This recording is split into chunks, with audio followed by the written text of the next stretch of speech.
Le monde, autrefois une tapisserie vibrante de vie, n'était plus que ruine. Les rues, autrefois animées par les rires et les conversations, étaient maintenant silencieuses, hantées par les échos du passé. Un cataclysme l'avait remodelé, laissant derrière lui un désert désolé. Les vastes étendues de terre craquelées et stériles témoignaient de la violence de la transformation. Les villes s'effondraient sous un ciel étouffé par la fumée. Les gratte-ciels, autrefois symboles de progrès, n'étaient plus que des squelettes de béton et d'acier. La nature luttait pour survivre, empoisonnée par les séquelles de la destruction. Les arbres morts se dressaient comme des spectres, et les rares plantes qui subsistaient étaient tordues et malades. L'air était lourd de l'odeur de la pourriture, un rappel constant des horreurs passées. Chaque souffle était imprégné de la décomposition, rendant la simple respiration un acte de courage.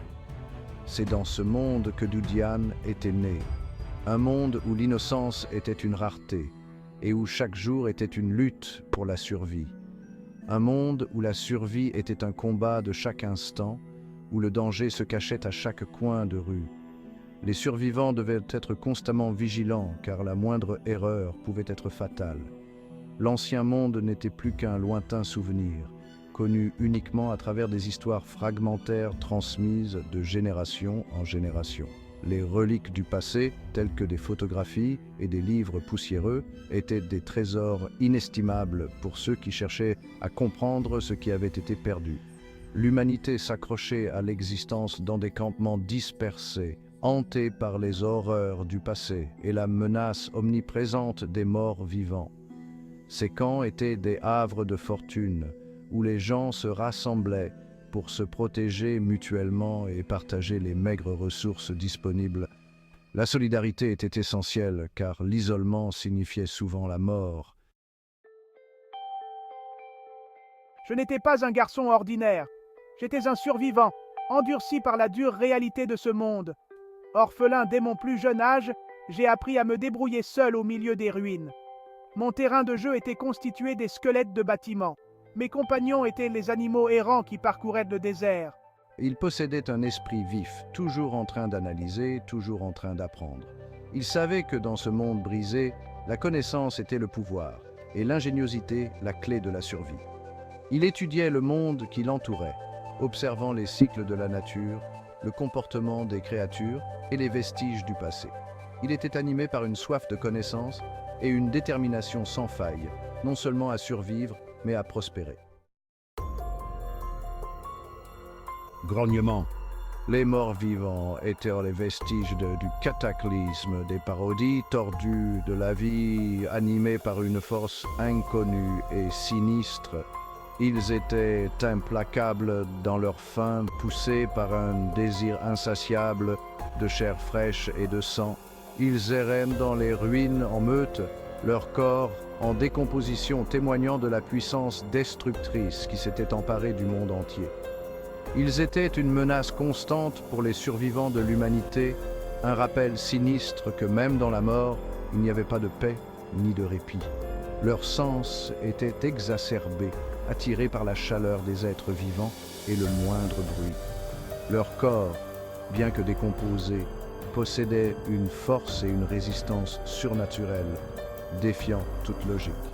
Ils étaient les cauchemars qui hantaient les vivants, l'incarnation de la mort et de la terreur. La science de la survie, comprendre la faiblesse des morts vivants. Dans un monde où les morts vivants rôdent, comprendre leur faiblesse est crucial pour notre survie. Les chercheurs ont passé des années à étudier ces créatures, cherchant des moyens de les neutraliser efficacement. Dans sa quête de savoir, Dudian découvrit une faiblesse critique chez les morts vivants, leur sensibilité à la chaleur. Cette découverte a été un tournant majeur dans la lutte contre ces créatures. Les scientifiques ont observé que les morts vivants réagissent de manière intense à la chaleur, ce qui a ouvert de nouvelles voies pour les combattre. il apprit que leurs corps en décomposition étaient extrêmement sensibles aux changements de température. Les tissus nécrosés des morts vivants se dégradent encore plus rapidement sous l'effet de la chaleur, ce qui les affaiblit considérablement. Les chercheurs ont utilisé des thermomètres pour mesurer ces changements et ont constaté des variations significatives. Une chaleur extrême pouvait perturber les étranges énergies qui les animaient, les rendant lents et désorientés.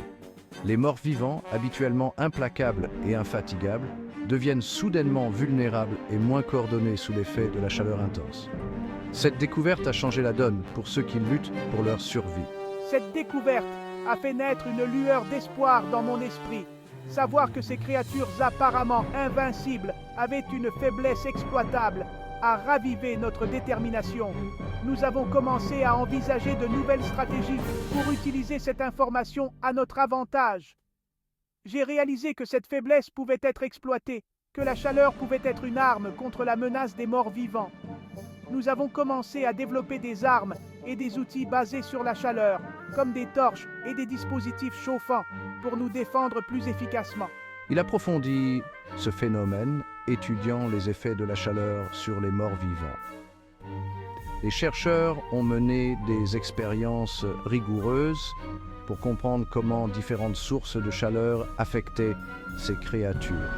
Ils ont examiné des données scientifiques et ont testé diverses méthodes pour maximiser l'impact de la chaleur, expérimentant différentes sources de chaleur. Le feu, la lumière du soleil et des objets métalliques chauffés ont tous été testés pour déterminer leur efficacité. Chaque source de chaleur a montré des résultats prometteurs, offrant de nouvelles possibilités pour combattre les morts vivants. Et documentant méticuleusement ces observations, les chercheurs ont pris des notes détaillées et ont dessiné des croquis pour enregistrer leurs découvertes. Ces documents sont devenus des ressources précieuses pour ceux qui cherchent à survivre dans ce monde hostile.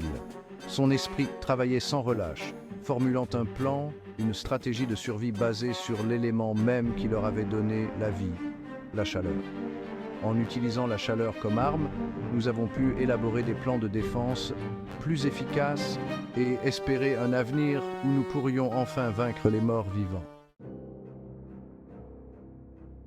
Un plan audacieux, le pari risqué de Dudiane avec le feu. C'était une idée qui semblait presque insensée, mais pour Dudiane, c'était une nécessité. Le plan de Dudiane était audacieux, à la limite de l'insouciance. Il savait que jouer avec le feu n'était pas seulement dangereux, mais potentiellement mortel.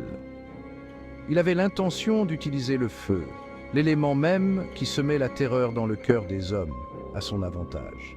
Le feu, avec sa chaleur intense et sa lumière vive, pouvait être une arme redoutable. Il comprenait les risques, la nature imprévisible du feu, mais il reconnaissait également son potentiel. Le feu pouvait être un allié puissant s'il était utilisé correctement. Il était convaincu qu'avec une planification et une exécution minutieuse, le feu pouvait être la clé pour déjouer les morts vivants. Chaque détail devait être parfait, chaque mouvement calculé. Mon plan reposait sur deux éléments clés, l'absorption de la chaleur et la manipulation du feu. Ces deux aspects étaient cruciaux pour ma survie. En abaissant la température de mon corps, je pourrais minimiser ma signature thermique, me rendant moins détectable aux yeux des morts vivants. Cela nécessitait une maîtrise de soi et une endurance extrême. Simultanément, je prévoyais d'utiliser le feu comme une distraction, une barrière et une arme. Le feu pouvait créer une diversion, effrayer les morts vivants et même les détruire. C'était un pari risqué, une danse avec la mort. Mais Dudiane n'était pas du genre à reculer devant un défi. Il savait que le succès dépendait de sa capacité à rester calme et concentré sous pression. Chaque seconde comptait. Chaque décision pouvait faire la différence entre la vie et la mort. Dudiane était prêt à tout risquer pour atteindre son objectif, même si cela signifiait jouer avec le feu. La préparation est essentielle. Rassembler les ressources pour l'épreuve du feu. Son plan en place, Dudiane se mit à rassembler les ressources dont il avait besoin. Il parcourut les ruines à la recherche de matériaux capables de résister à des températures élevées, récupérant tout ce qui pouvait servir à construire ses boucliers thermiques de fortune et ses allumes-feu. Je savais que ma survie dépendait de la qualité de mes préparatifs. Il expérimenta différents tissus, testant leur résistance à la chaleur et leur inflammabilité. Il rassembla des huiles et des produits chimiques, les combinant avec soin pour créer des concoctions volatiles qui pourraient s'enflammer facilement. Chaque objet récupéré, chaque expérience réussie, le rapprochait un peu plus de la mise en œuvre de son plan. L'heure de vérité.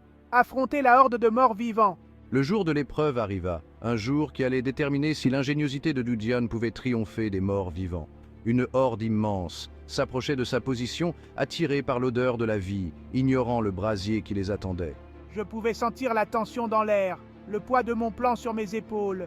Il avait passé des jours à se préparer pour ce moment, à placer méticuleusement des pièges, à positionner stratégiquement ses boucliers thermiques et à préparer ses allumes-feu.